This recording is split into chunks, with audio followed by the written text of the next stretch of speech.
Erdhët. Sot do të flasim për ndikimin e ekonomisë në shoqëri. Me ekonomi, ne kuptojmë përpunimin e lëndës së parë dhe kryerjen e veprimtarive të shërbimit. Veprimtaria ekonomike ndahet kryesisht në veprimtari prodhuese dhe veprimtari shërbyese. Le të fillojmë me bujqësinë. Është dega më e vjetër e ekonomisë që siguron ushqim dhe lëndë të parë.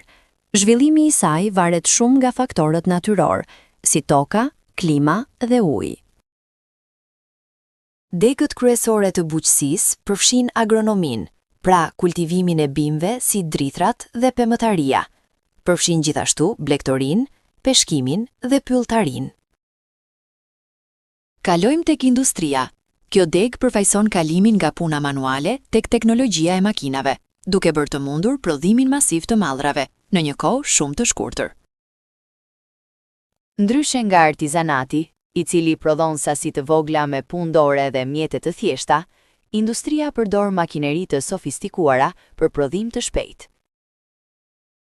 Përveç prodhimit, kemi dhe veprimtarit shërbyese, si turizmin, hoteleria dhe tregtia. Ato merren me organizimin e pushimeve, shkëmbimin e mallrave dhe ofrimin e shërbimeve për qytetarët. Këto ishin konceptet bazë të zhvillimit ekonomik. Pyetja për ju sot është, si mendoni se ndikojnë këto degë në zhvillimin e qytetit apo vendit tuaj? Faleminderit për vëmendjen.